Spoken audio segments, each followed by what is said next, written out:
Semua tuntutan 17+8 ini semuanya krusial, tidak ada yang tidak krusial. Tapi semuanya didasarkan oleh 3 hal, yaitu transparansi, reformasi, dan empati. Itu menjadi dasar dan semua tuntutannya.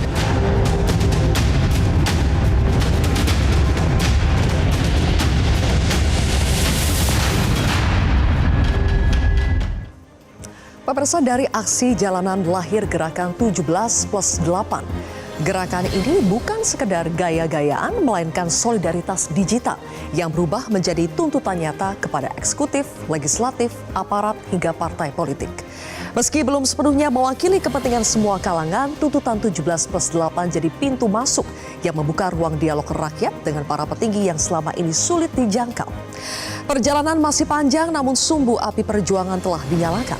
Inilah kontroversi selengkapnya, Kawal 17+8 bersama saya, Zilvia Iskandar.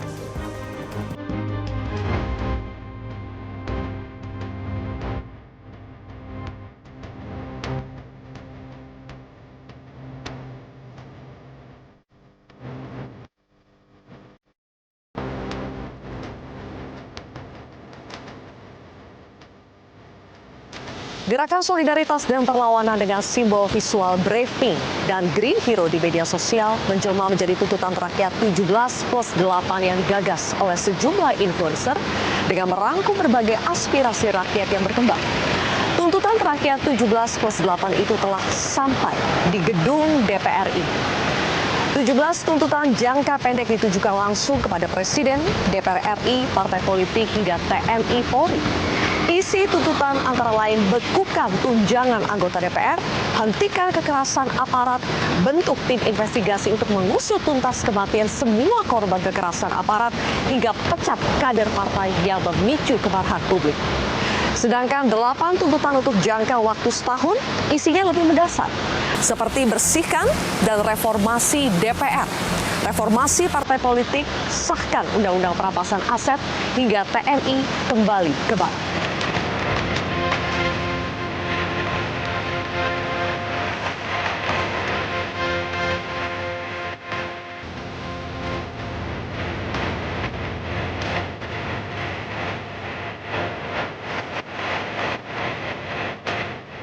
Tuntutan 17+8 bukan sekedar tren gerakan sosial, melainkan potret kemuakan rakyat yang melihat aspirasi mereka tidak didengarkan. Pemerintah dan DPR seolah menjalankan kebijakan dalam dunianya sendiri, tanpa benar-benar melihat dan mendengar apa yang dibutuhkan dan diharapkan rakyat. Lantas apa tanggapan DPR? DPR merespons dengan membatalkan tunjangan perumahan yang nilainya 50 juta rupiah per bulan dan memangkas beberapa tunjangan lainnya. Anggota DPR juga dilarang melakukan kunjungan kerja ke luar negeri. Tapi apakah itu cukup? Perjalanan masih panjang. Respons DPR tidak boleh hanya sekedar meredam.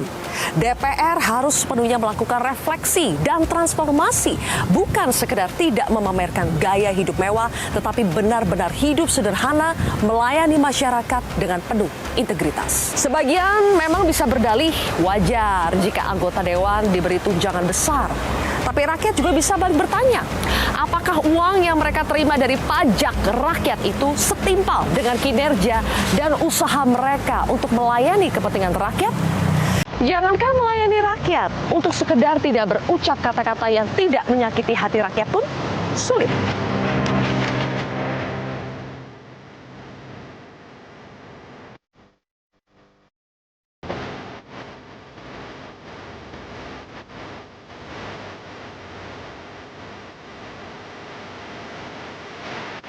Tuntutan rakyat 17+8 juga sampai ke tangan Presiden Prabowo Subianto. Pasca Agustus kelabu ketika demonstrasi besar menelan korban jiwa dan luka, istana dipaksa bergerak. Presiden Prabowo Subianto menyebut sebagian tuntutan masuk akal, seperti pembentukan tim independen untuk mengusut kematian Afan dan 9 korban sipil lainnya. Sebaliknya, tuntutan agar TNI ditarik kembali ke barak dan tidak terlibat dalam pengamanan sipil dinilai butuh perundingan lebih jauh.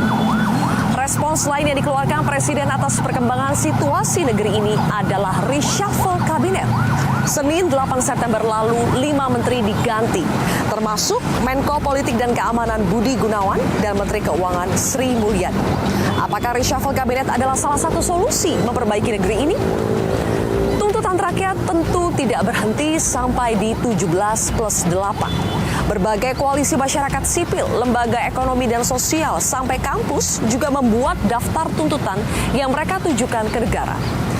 Kita berharap respons yang diberikan bukan hanya sekedar untuk menghilangkan asap, tetapi benar-benar menyelesaikan akar persoalan yang sesungguhnya.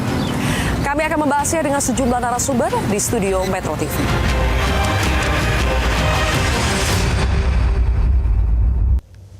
Pak Pemirsa, sudah hadir Direktur Wahid Foundation, ada Mbak Yeni Wahid. Selamat malam Mbak Yeni. Selamat malam, Mbak. Berikutnya juga ada anggota DPR RI fraksi Golkar Ahmad Doli Kurnia. Bang Doli, apa kabar? Alhamdulillah, selamat malam. Baik ya. Assalamualaikum warahmatullahi Waalaikumsalam. Kemudian juga ada Ketua Badan Eksekutif Mahasiswa Universitas Indonesia, Agus Setiawan. Agus, selamat malam. Malam, Mbak.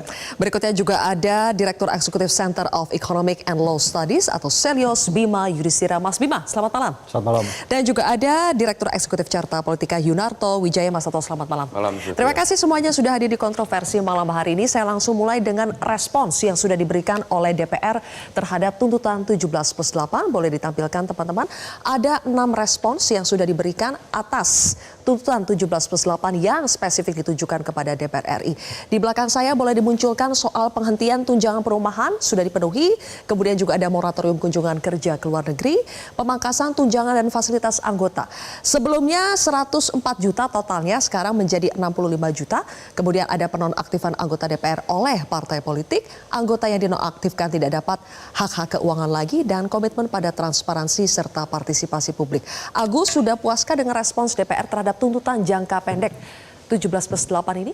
Ya, sejauh ini kalau dari kami tentu rasa-rasanya masih belum puas, Mbak. Karena kalau berkaitan misalkan dengan penghentian tunjangan perumahan, iya memang sudah dihentikan. Tetapi kalau kami lihat dari berbagai sumber yang kami baca bahwa ada beberapa alokasi anggaran lain yang justru naik, misalkan terkait dengan komunikasi, tunjangan kehormatan, dan lain sebagainya. Sehingga kemudian ini patut kami pertanyakan, alasan kenaikan ini apa? Dan sampai sekarang itu belum dibuktikan kepada publik.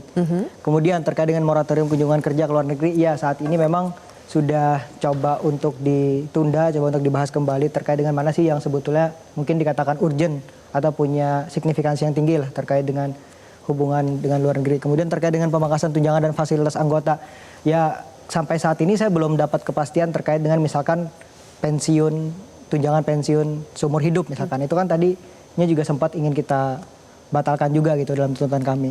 Pun juga dengan pengaktifan anggota DPR, penonaktifan anggota DPR oleh partai politik. Jadi sebetulnya kalau kita lihat kata atau nomenklatur penonaktifan ini ya sebetulnya tidak membatalkan statusnya sebagai anggota DPR. Sehingga kami menuntut juga untuk sebetulnya anggota partai politik, anggota DPR yang kemarin mungkin cukup kontroversial ya, agar bisa segera dilakukan PAW, pergantian terwaktu. Jadi benar-benar berhenti dari partai politik, benar-benar berhenti dari anggota legislatif.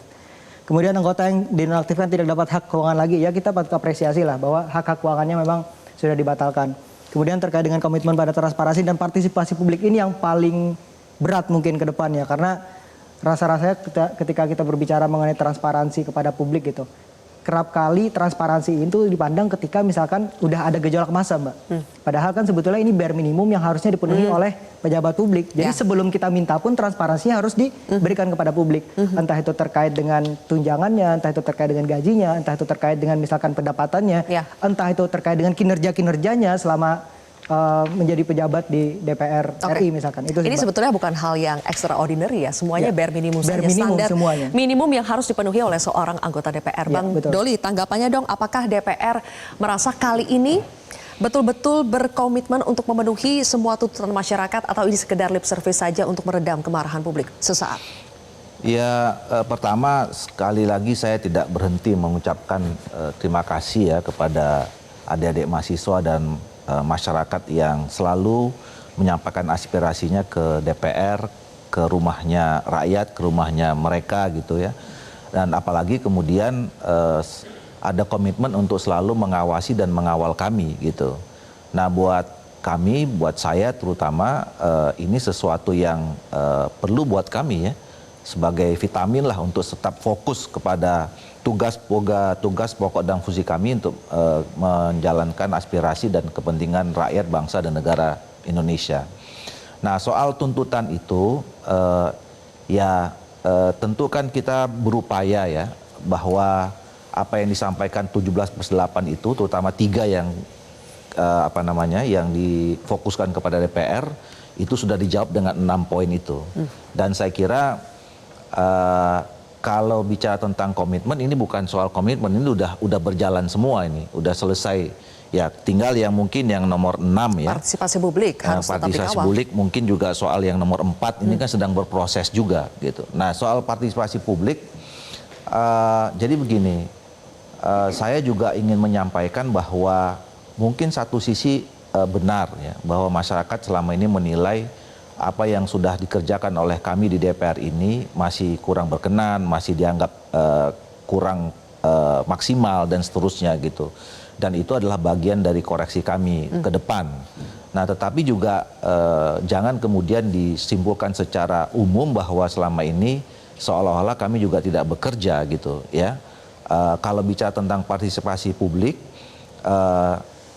saya sampai sekarang misalnya kami di Balek itu masih terus bekerja, dan kalau dilihat misalnya soal transparansi kinerja lah terutama ya, komunikasi. Ini sekarang kan DPR ini memang dibuat semaksimal mungkin bisa terbuka, transparan. Kita punya TV parlemen, kita bisa diakses segala macam gitu. Kalau dalam menyusun undang-undang, ini kami sekarang misalnya sedang menyusun undang-undang perlindungan pekerja rumah tangga, ya itu terbuka. Jadi Oke, kami terima. Kalau selama ini memang belum dianggap cukup maksimal, dan itu menjadi bagian dari komitmen, dan semua menyatakan termasuk pimpinan janji akan meningkatkan kinerja itu. Oke, kalau tunjangan plus gaji benar ya per bulan ini sudah 65 atau tadi berapa? 64 juta? Sudah. 65 juta. Mulai dari September kemarin kan itu disampaikan oleh 1 September. Pimpinan DPR waktu itu per 31 Agustus sudah tidak lagi sama dengan kemarin, dan kemudian apa yang tadi disebutkan sekian angkanya itu udah memang itulah yang kami terima kira-kira begitu. 65 juta, oke sekarang. Mas Bima, kalau kita lihat tuntutan dari 17+8 itu memang banyak soal pemangkasan. Pemangkasan tunjangan yang didapatkan oleh anggota DPR. Tapi sebetulnya berapa persen sih porsi anggaran untuk gaji dan tunjangan anggota DPR, DPRD, kalau dibandingkan dengan APBN atau APBD kita? Apakah sesignifikan itu sebetulnya tuntutan ini? Sebenarnya tuntutan teman-teman itu lebih banyak eksekutifnya. Tapi untuk parlemen pada waktu pembahasan ya bersama dengan teman-teman, ini kan sekarang mulai bergulir 17+8. Kita tuh mengusulkannya 17+8 +4 +5. Kenapa? Karena banyak aspirasi dari masyarakat itu marahnya bukan ke DPR pusat, tapi juga ke eksekutif, pemerintah daerah, DPRD. Jadi sekarang eskalasinya bergeser dari eskalasi ke DPR, itu ke DPRD juga lagi dipantau. Kenapa? Karena kita nggak punya yang namanya komite remunerasi secara independen. Ini tuntutan penting juga. Mungkin tidak secara eksplisit, tapi itu bagian misalnya dari transparansi, bagian dari reformasi dalam sistem remunerasi.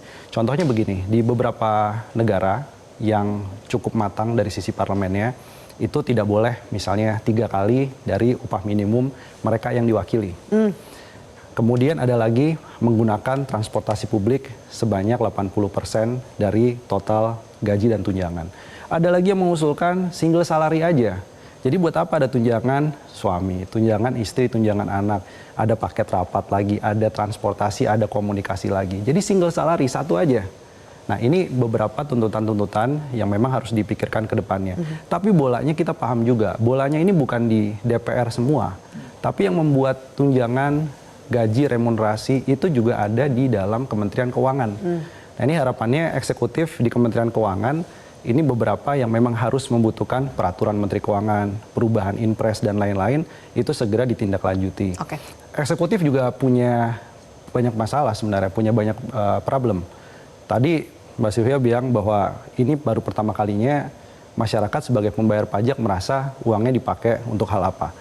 Jadi terakhir kita punya masalah itu adalah pada waktu pemberontakan Samin dan pemberontakan petani Banten 1888. Sekarang muncul lagi. Jadi begitu kita melihat ini adalah isunya pajak.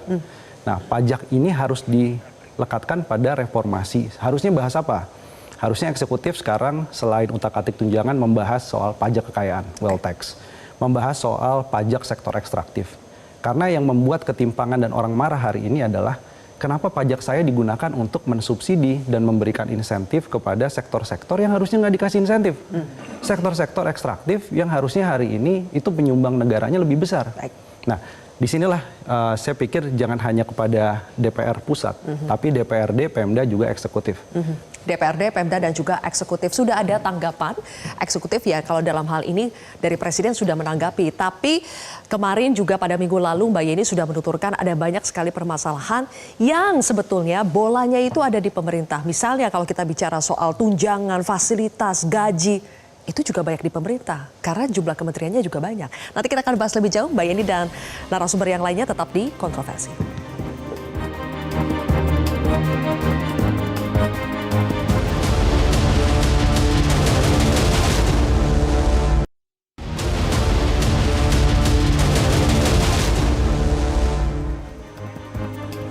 Baik, pemirsa, kita kembali lagi di Kontroversi. Sekarang kita coba tampilkan bagaimana tuntutan terhadap Presiden yang juga termuat dalam tuntutan rakyat 17+8. Ada 2 poin, boleh ditampilkan teman-teman. Yang pertama itu soal bentuk tim investigasi independen untuk kasus almarhum Afan Kurniawan, Umar Amarudin maupun semua korban kekerasan dan pelanggaran HAM oleh aparat lainnya selama masa demonstrasi 28 hingga 30 Agustus. Dan yang kedua soal hentikan keterlibatan TNI dalam pengamanan sipil. Mbak ini saya ingin Anda mengomentari dulu bagaimana Presiden sudah memberikan respons terhadap tuntutan ini ketika para pimpinan redaksi ya diundang, kemudian mereka melampirkan tuntutan ini. Dan Presiden mengatakan untuk nomor 1 ya masuk akal, sementara untuk nomor 2 dilempar lagi kepada kita. Silakan dinilai sendiri apakah ini masuk akal atau tidak. Kelihatannya Presiden kalau untuk yang nomor 1, mohon maaf nomor 1 ini kebalik ya. Nomor 1 itu untuk menarik TNI untuk tidak terlibat dalam pengamanan sipil, sepertinya Presiden agak keberatan di situ. Bagaimana Anda sejauh ini menilai respons yang sudah diberikan Presiden terhadap 2 tuntutan ini? Ya, pastinya publik kemudian akan menilai bahwa memang ada seolah-olah ada kesengajaan bahwa TNI memang sengaja dilibatkan dalam berbagai macam ranah sipil yang dalam demokrasi yang sehat seharusnya tidak terjadi. TNI harus fokus pada tupoksinya, tugas utamanya menjaga negara, dan pemisahan TNI dari ranah sipil, ranah politik itu kan melalui harga yang sangat mahal sekali. Melalui reformasi 98 yang mengorbankan banyak sekali nyawa, terutama para aktivis dan para mahasiswa. Nah, kita sudah bersepakat bahwa ada pemisahan kekuasaan ya. Ruang sipil ya memang miliknya sipil dan TNI fokus menjaga keamanan negara. Apalagi pada saat ini di mana ada ancaman geopolitik yang sangat besar. Tahu-tahu ada konflik terjadi di mana-mana. Kita lihat di Qatar tahu diserang sama Israel ya kan. Jadi persoalan geopolitik ini menjadi persoalan yang besar yang harus diwaspadai dan kita butuh TNI yang sigap, kuat, dan ketika ada ancaman seperti itu, mereka langsung bisa meresponnya dengan tepat. Kalau kemudian disibukkan mengisi jabatan-jabatan sipil, ini tidak pas. Selain juga pendidikannya, trainingnya, memang tidak untuk mengisi jabatan-jabatan itu. Sebetulnya begitu banyak sekarang jenderal-jenderal TNI yang duduk di porsi sipil, jadi komisaris itu sebenarnya tidak pas juga menurut saya. Ya, harus dipertimbangkan ulang. Nah, karena TNI ya memang fungsi utama menjaga keamanan negara. Nah, kita berharap Presiden Prabowo punya komitmen untuk tetap menjaga demokrasi di Indonesia tetap sehat. Oke, itu yang terkait dengan tuntutan 17+8. Ya. Kalau yang terkait dengan perampingan ya, waktu itu Mbak Yeni minggu lalu sempat bilang bahwa masalahnya bukan hanya di DPR, soal DPR itu tunjangan gajinya itu banyak, tapi di pemerintahan sendiri juga kita lihat dari jumlah kementerian, lembaga dan sebagainya.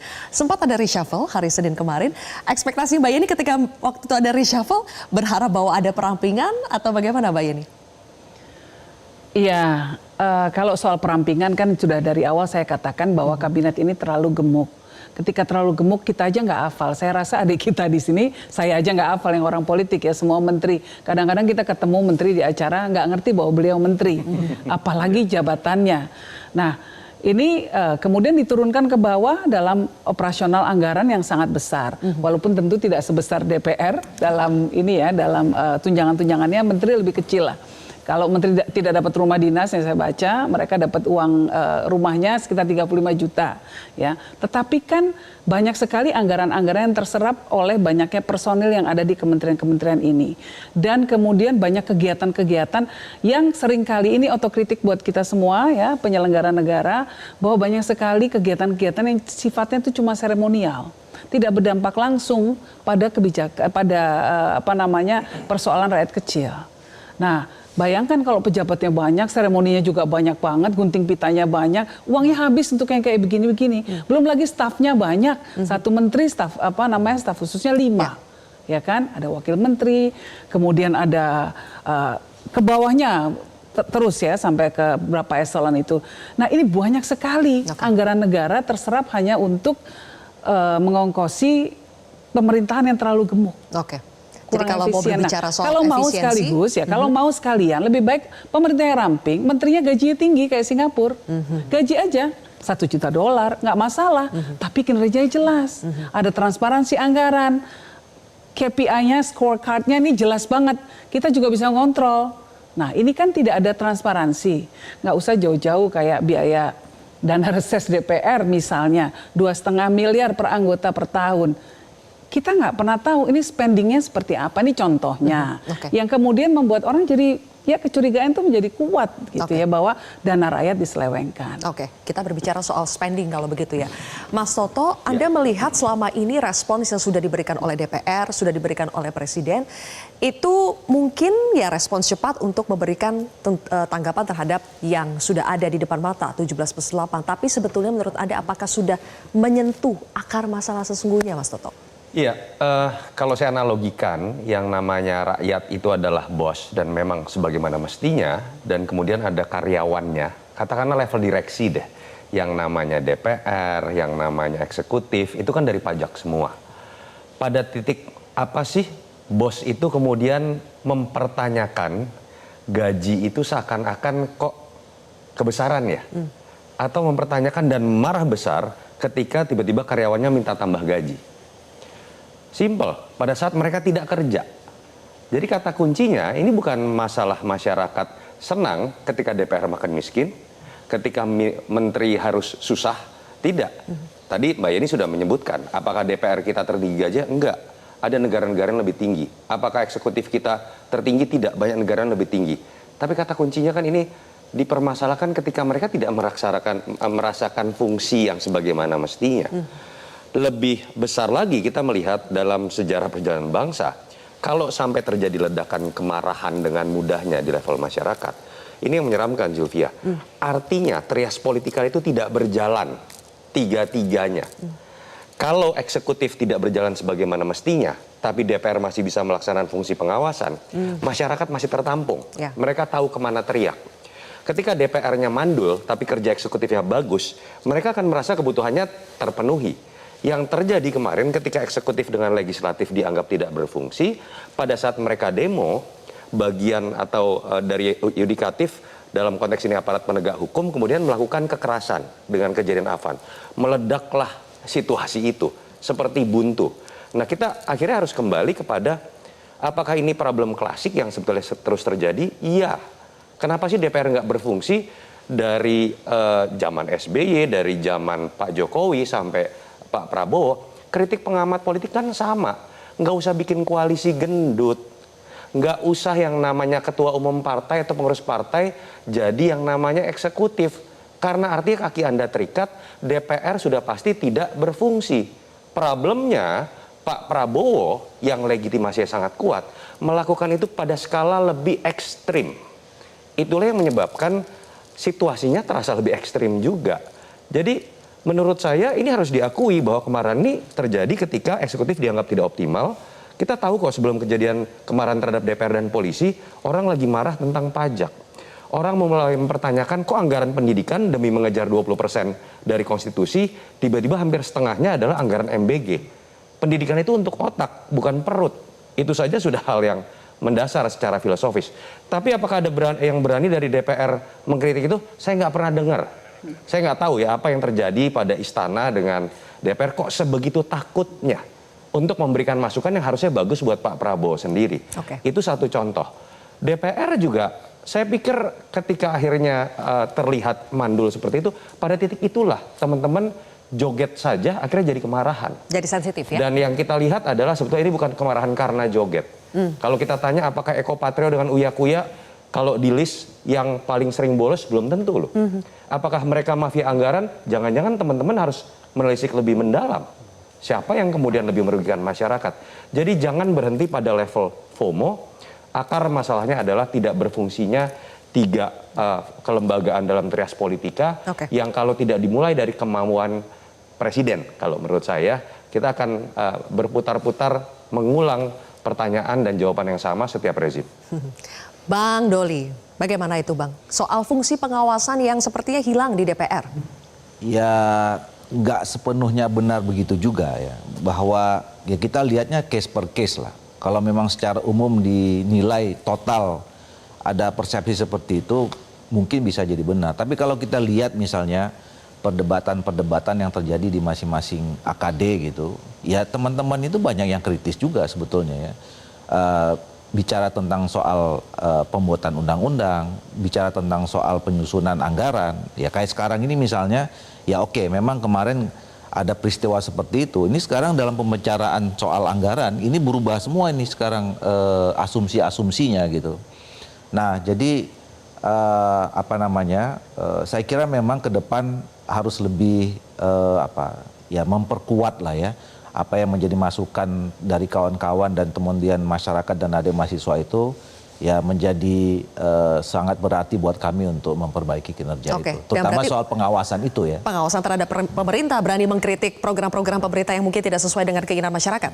Gitu ya. Oke, Mas Bima, selain 17+8 kita melihat muncul banyak tuntutan-tuntutan lain yang melengkapi tuntutan rakyat 17+8 ini. Salah satunya juga dibuat oleh Selyos. Coba kita tampilkan yang dibuat oleh Selyos. Ada 8 ya, tuntutan ekonomi dari Selyos.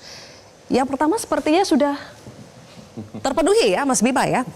Ada reshuffle. Oke.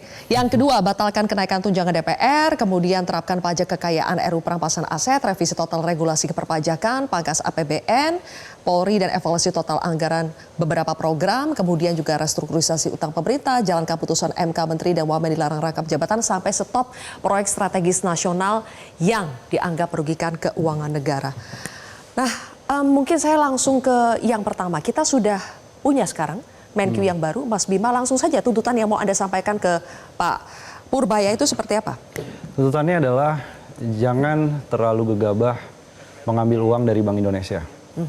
Karena ini kesalahan Bu Sri Mulyani jangan sampai terulang lagi, yaitu dulu melakukan cetak uang atau burden sharing. Pada saat itu adalah kondisi COVID-19. Tapi sekarang kalau diklaim ekonomi tumbuhnya di atas 5%, kata BPS. Lagi kita adukan ke PBB juga sebenarnya. Benar nggak angkanya 5%? Tapi kalau klaimnya adalah 5%, berarti hari ini bukan dalam situasi yang membutuhkan campur tangan dari moneter. Itu nggak boleh. Jangan sampai Bank Indonesia rasa Dewan Moneter. Kemudian yang kedua, Pak Purbaya, komunikasi. Tapi nanti Mas Yunarto bisa nambahkan juga soal komunikasi politik ya.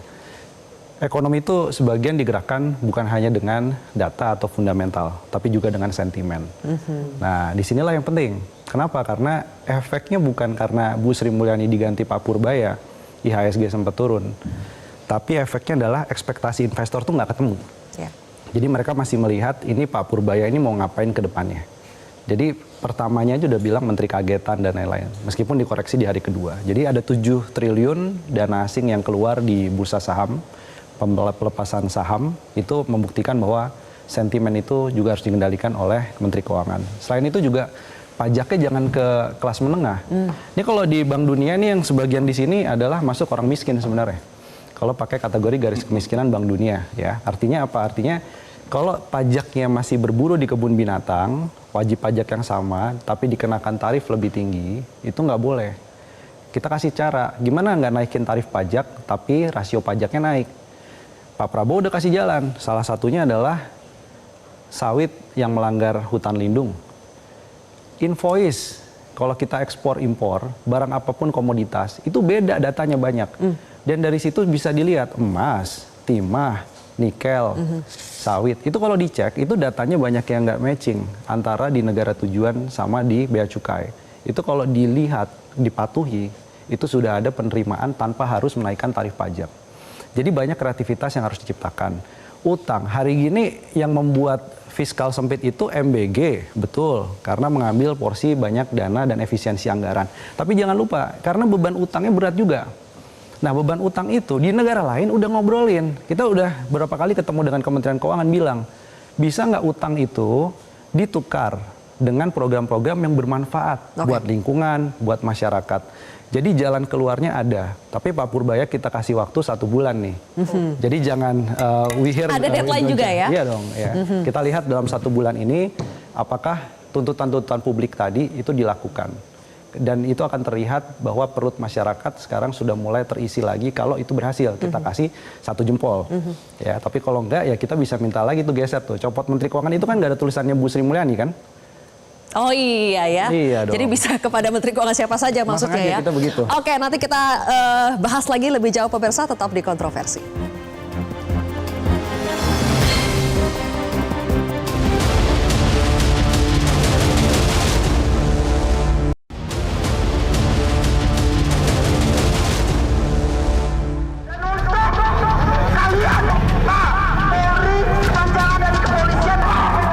Tuntutan 17/8 ini bukan tuntutan rakyat yang sempurna. Tentu bisa berkembang sesuai dengan tuntutan-tuntutan rakyat, berkembang sesuai kondisi dan situasi yang ada di Indonesia. Meminta untuk DPR merevisi Undang-Undang MD3 terkait perlunya, saya rasa perlunya transparansi. Kita nyerahkan saja kepada Presiden yang saya tahu beliau sangat memperhatikan, sangat mendengarkan.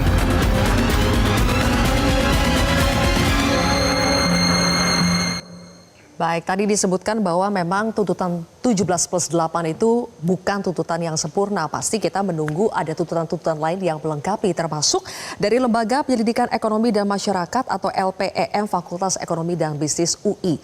Boleh ditampilkan juga teman-teman. Di sini kami tampilkan ada beberapa tuntutan ya. Tadi dari Selio sudah, sekarang dari LPEM, FEB UI juga kami tampilkan, karena ya memang untuk melengkapi. Kita tahu tidak ada satu tuntutan yang sempurna, tapi bukan maksudnya kita mencari kesempurnaan, yang penting semuanya gerak dulu, dan kebetulan yang kawal 17/8 ini sudah ada responsnya. Saya ingin tanya lagi ke Agus.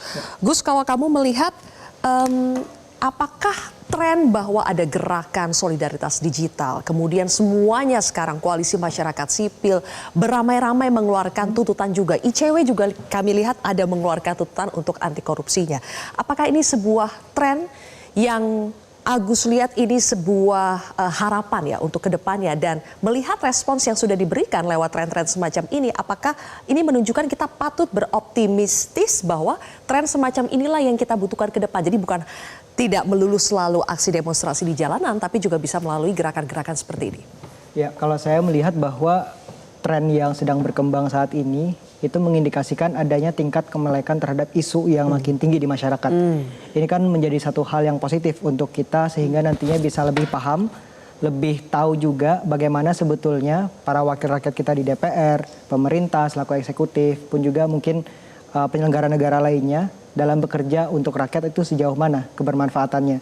Dan berbicara soal aktivisme, ya saya rasa tidak hanya aktivisme di jalanan gitu. Sekarang kan sedang berkembang juga aktivisme digital.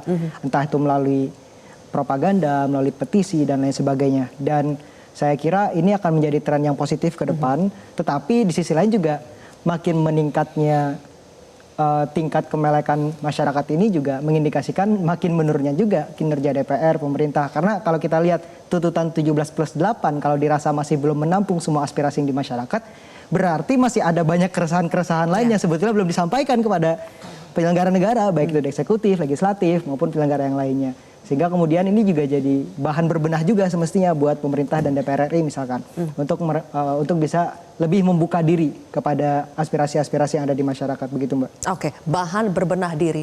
Mbak Yeni, belakangan kita lihat banyak sekali justru persoalan komunikasi publik yang akhirnya menjadi persoalan dan membuat banyak sekali yang harus berbenah diri. Mbak Yeni, kita baru saja memiliki menteri baru dan langsung membuat heboh karena pernyataannya. Pak Purbaya tadi. Dan ini kan akan terus dicari-cari nih kalau sudah satu statement kemudian dikulik-kulik sampai misalnya ke keluarga dan segala macam. Apa yang terjadi pada beberapa anggota DPR juga demikian karena pernyataan komunikasi publik ya. Catatan Mbak Yeni supaya komunikasi publik ini lebih baik lagi di pemerintah dan DPR, apa ya yang harus dilakukan ya? Ya, sebetulnya komunikasi publik yang paling penting adalah dengan tindakan yang nyata. Ya, jadi kalau misalnya publik melihat bahwa pejabatnya itu melakukan kebijakan-kebijakan yang pro mereka, kelihatan rekam jejaknya, jelas di masyarakat. Itu mungkin slip of tongue atau kesalahan bicara sekali dua kali nggak terlalu masalah sekali, nggak sampai dituntut gitu ya. Tetapi kalau rekam jejaknya selama ini memang tidak kurang atau tidak terlihat pro rakyat, maka kemudian permaafan publik menjadi sangat tipis gitu ya. Jadi pundi-pundi maafnya sudah nggak ada karena sudah lelah sekali gitu. Tapi kalau boleh ya Mbak, saya mau komentarin berbagai macam tuntutan tadi ya. Ada satu sebetulnya yang menurut saya ini imbahnya dari semua tuntutan ini, yaitu apa? Soal penegakan hukum. Jadi persoalan utama negara kita adalah masyarakat atau rakyat ini tidak punya lagi instrumen yang mereka bisa pakai untuk dalam tanda kutip menakut-nakuti para pejabat. Yaitu apa? KPK yang independen. Ketika ada revisi Undang-Undang KPK dulu yang dilakukan oleh DPR, ada pelemahan KPK, kemudian tidak ada yang ditakuti lagi karena hukum pun bisa terkompromikan, bisa diatur di belakang layar. Sekarang kewenangan penyadapan misalnya harus mendapatkan persetujuan dari Dewan Pengawas, lalu KPK juga sekarang harus jadi ASN, jadi birokrat. Jadi independensi tidak ada. Padahal itulah alat rakyat untuk membuat agar para pejabat publik bisa tunduk kepada kepentingan masyarakat. Ada yang ditakuti. Sekarang kan enggak. Yang ditakuti adalah siapa? Yang akan memberikan jabatan. Siapa itu? Ketum partai atau presiden. Itu yang ditakuti. Jadi rakyat kalau tidak demo secara eksplosif seperti kemarin, nggak ribut, nggak rame, mereka nggak peduli. Nah, jadi yang paling penting adalah dikembalikan lagi nih fungsi kontrol masyarakat. Ketika DPR menjadi semacam rubber stamp atau hanya tukang stempel saja, apa yang bisa kita andalkan? Gitu. Nah, tentu kita harus membuat mekanisme atau terus mendesak anggota DPR agar menyuarakan kepentingan masyarakat. Tetapi jangan cuma sekedar teatrikal saja. Oke, dalam rapat-rapat komisi kelihatannya keras, kelihatannya tidak setuju. Tapi nanti terakhirnya juga setuju, semua diloloskan. Nggak ada masalah. Ya, gimana kalau kayak gitu kan cuma teater. Makin teater, ya makin marah rakyatnya. Tanggapin dulu dong Bang Doli. Banyak teatrikal selama ini ya? Kalau saya sih nggak merasa gitu ya. Karena saya bekerja sebagai anggota DPR yang dipilih rakyat saya gitu. Apa yang menjadi tugas fungsi saya ditugaskan oleh fraksi dulu di Komisi 2, sekarang di Badan Legislasi. Ya kita sih berupaya sebenarnya untuk memperjuangkan itu ya. Bahwa secara kolektif kemudian dinilai seperti itu, ya kita juga bisa perdebatkan. Nah tapi begini, saya mau menanggapin soal ya 17+8 itu sebetulnya nggak harus berhenti dari situ ya. Kalau bicara tentang puas dan tidak puas, saya berharap teman-teman atau adik-adik mahasiswa yang memang harus puas. Karena PR-nya masih banyak. Tadi misalnya ya, satu soal pemberantasan korupsi. Itu kan baru cuma terwakili dengan RUU Rancangan Undang-Undang Perampasan Aset. Ya. Akhirnya ya, masuk prolegnas 2025. Iya. Sebetulnya berarti bisa dong selama ini ya, Bang Doli, nggak mesti nunggu revisi KUHAP itu. Enggak. Buktinya bisa langsung tuh sekarang, masuk prolegnas. Karena memang KUHAP-nya udah mau selesai. Jadi gini, saya termasuk orang bisa di-trace ya. Saya setahun ini bicara tentang soal pentingnya RUU Perampasan Aset itu. Jadi artinya di tim-tim atau kita di DPR dan saya juga dapat informasi di pemerintah juga sering dibicarakan tentang soal rancangan undang-undang perampasan aset itu. Misalnya tadi ada tulisan yang bagus hari ini di sebuah media ya, bahwa memang itu perlu kehati-hatian. Satu, harus disesuaikan dengan sistem hukum kita ya, yang memang tidak sepenuhnya tidak mengenal pembuktian terbalik itu. Kalau pakai yang itu, ya itu kalau nggak hati-hati, satu harus sudah didukung oleh aparat penegak hukum yang betul-betul ya profesional, sehingga memang alat undang-undang ini tidak dipergunakan sebagai alat politik, alat kriminalisasi gitu ya. Nah itu diskusi itu terus bergulir. Nah makanya kenapa ada diskusi, sampailah pada kemudian untuk membuat kompatibel undang-undang itu, maka harus KUHAP dulu. Nah kemarin ketemu momentum, jadi teman-teman menyampaikan itu dan saya kira memang itu usulan yang cerdas karena dikasih waktu setahun. Nggak masuk yang 17, masuknya 8. Jadi karena memang membutuhkan waktu. Nah kemudian teman-teman di Komisi 3 sekitar 80% udah hampir selesai KUHAP-nya. Nah makanya begitu kita dapat informasi, udah kita masukkan kemarin tanggal 9 September. Jadi karena pas momentum. Dan itu tidak teatrikal. Mas Toto katanya sudah baca draft RUU perampasan aset ya? Dan Ya. katanya nggak happy dengan apa yang dibaca. Tapi tidak Kenapa tahu itu, Mas Toto? apakah itu akan jadi naskah akademiknya atau tidak. Oke. Poin saya adalah di story Insta saya memang saya sampaikan sebenarnya buat teman-teman yang mendorong itu. Jangan sampai kita FOMO, berhenti pada level judul. Sekedar mendorong RUU perampasan aset. Ketika yang dulu dianggap menahan-nahan tiba-tiba dengan mudahnya setuju, teman-teman harus lebih kritis. Isinya harus kita jaga bersama. Tadi Bang Doli sudah mengatakan, saya kebetulan kemarin baru ngobrol dengan Prof. Mahfud tentang ini juga ya. Memang ada beberapa hal yang harus dijaga sekali. Ketika tidak dikawal dan berjalan paralel berbarengan dengan dipastikannya, istilah saya bukan profesional, tapi berintegritasnya penegak hukum, ini berbahaya. Malah bisa jadi alat memeras. Kalau ada yang mengatakan kejaksaan dan kepolisian tidak punya hak, yang punya kewenangan adalah hakim lewat keputusan pengadilan. Apakah kehakiman kita sudah baik? Tidak juga. Oke. Jadi hal-hal itu yang menurut saya harus kita, pintunya sudah dibuka, ayo kita awasi bersama bagaimana rumahnya ini benar-benar harus baik. Nah balik lagi tadi Sylvia, kata kunci menurut saya adalah baik buat eksekutif, legislatif, tone deaf. Apakah hanya Indonesia yang dalam situasi berat? Tidak, seluruh dunia. Bicara mengenai efisiensi misalnya, itu tidak hanya terjadi di Indonesia. Semua ikat pinggang. Tapi ketika kita mau kritis sedikit, ada pertanyaan besar, pakai logika awam saja. Ini beneran efisiensi atau realokasi untuk legacy dari ambisi presiden? Ketika mau efisiensi, masyarakat akan ngerti kalau semuanya berbareng-bareng di semua sektor. Baik. Tapi ketika ada sektor yang dikorbankan, lalu ada yang dipaksakan dengan budget ratusan triliun, itu namanya relokasi untuk kepentingan kelompok tertentu. Contoh MBG, saya sepakat, itu kontrak politik yang dimiliki oleh pemenang dengan suara 58%. Yang ingin dikritik itu bukan MBG-nya akan diganti atau tidak. Tapi kan kesepakatan mengenai MBG itu bukan yang kemudian ada uletnya. Bukan yang kemudian bikin sakit perut. Bukan yang kemudian semangkanya setipis ATM.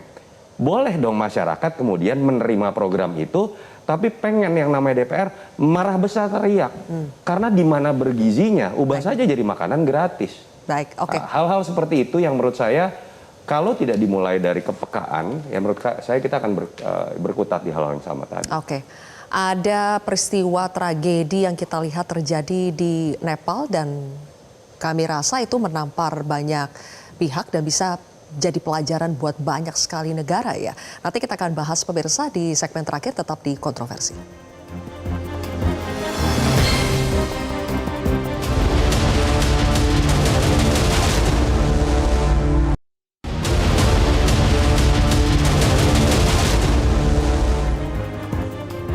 Ya, pemirsa, orang-orang seusia Agus lah ya, para Gen Z mempelopori demonstrasi besar yang terjadi di Nepal. Mereka marah atas pemerintahan yang korup dan juga perilaku flexing yang dilakukan oleh pejabat hingga ke anak-anaknya. Jadi Agus, apa pelajaran yang bisa dipetik dari apa yang terjadi di Nepal itu menurut kamu? Kalau saya melihat bahwa apa yang terjadi di Nepal itu hampir mirip dengan yang terjadi di Indonesia. Karena sebelum adanya aksi demonstrasi besar-besaran di Nepal itu sebetulnya kondisi ekonominya juga tidak baik-baik saja, Mbak. Ketika misalkan anak-anak mudanya khawatir dengan lapangan pekerjaan yang tersedia tidak mencukupi untuk mereka. Kemudian terkait dengan misalkan daya beli masyarakat yang menurun, ditambah ada pola perilaku korupsi juga di tataran pemerintahnya, ditambah dengan tadi ada flexing juga. Nah ini kan sebenarnya hampir mirip dengan apa yang terjadi di Indonesia, dan kemarahan orang muda di Nepal ini rasa-rasanya juga menjadi bentuk akumulatif kekecewaan terhadap pola penyelenggaraan negara di sana. Nah saya rasa Indonesia sedikit lagi mungkin bisa di titik itu, Mbak.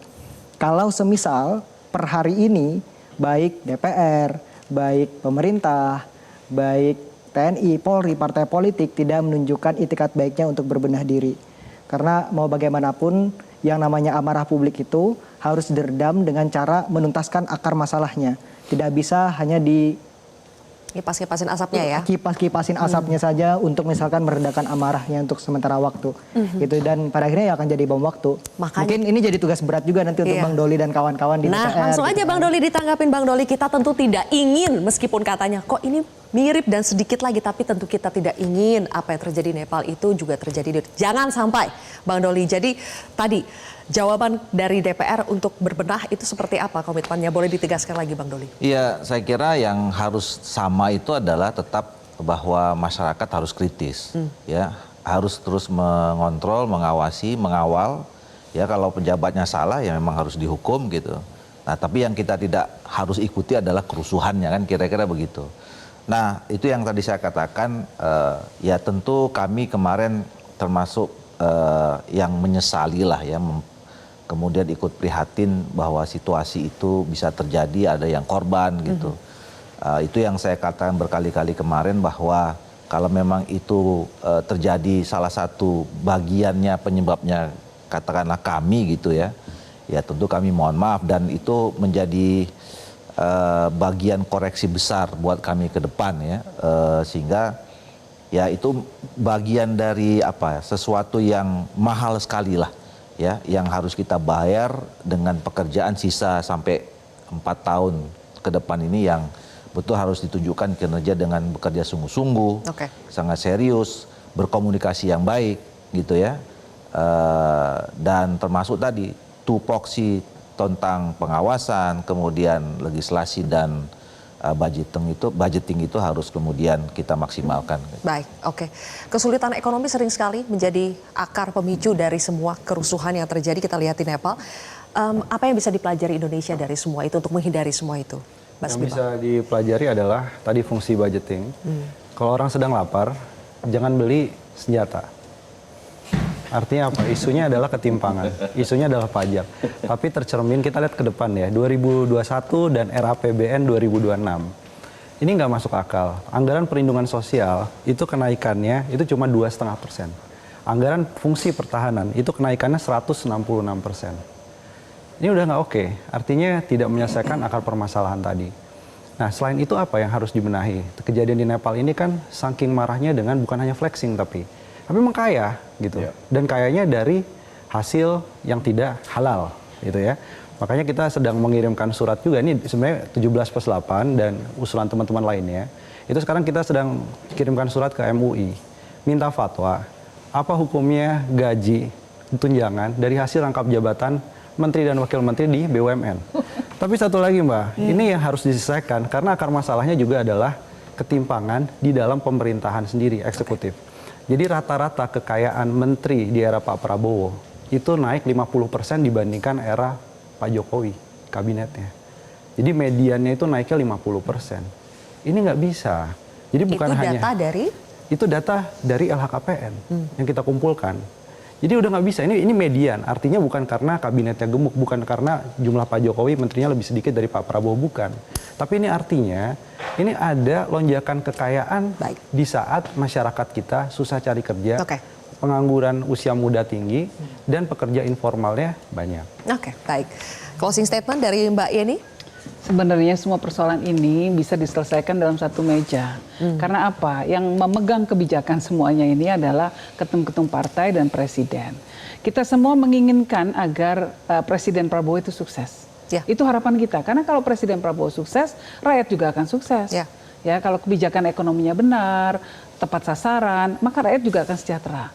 Nah, kita berharap bahwa Presiden Prabowo bisa menggunakan leverage-nya, pengaruh beliau untuk bisa meyakinkan seluruh partai politik ya agar betul-betul bisa mengintroduksi reformasi yang sebenar-benarnya. Betul-betul mendengarkan keluhan masyarakat, semua tuntutan yang ada yang tadi semua sudah kita bicarakan itu dijawab dengan tindakan-tindakan yang substantif.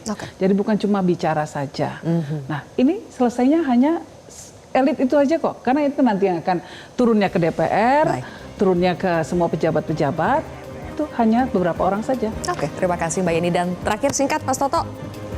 Saya mungkin tambahan saja, saya melihat ada nuansa terjadinya resentralisasi kekuasaan yang bisa step back ke masa Orde Baru. Sekarang de facto dilakukan. Jadi DPR itu pemberi stempel. Jangan sampai kemudian ini bergerak menjadi struktural. Karena Pak Presiden bahkan sudah mulai mengatakan bahwa dia tidak suka pilkada langsung. Artinya ketika de facto kita melihat ada kekuasaan yang terlalu terpusat hanya pada satu orang, sehingga check and balance tidak terjadi, masyarakat bingung harus teriak kemana, paling tidak kita juga harus berhati-hati dengan adanya upaya untuk membuat resentralisasi kekuasaan itu bahkan nanti dibenarkan melalui jalur struktural, apalagi kalau misalnya sampai mengarah kepada pemilihan presiden tidak langsung. Saya harus ekstrim mengatakan itu. Baik, inilah suara-suara dari masyarakat kita dalam program kontroversi. Terima kasih rekan-rekan semua sudah hadir. Pemirsa, jangan biarkan 17+8 terkubur dalam rapat dan basa-basi belaka. Kawal 17+8 dan juga tuntutan rakyat lainnya, karena suara rakyat adalah suara Tuhan. Saya Zilvia Iskandar pamit undur diri. Terima kasih telah menyaksikan kontroversi. Metro TV. Jelajahi cara baru mendapatkan informasi. Download Metro TV Extend sekarang.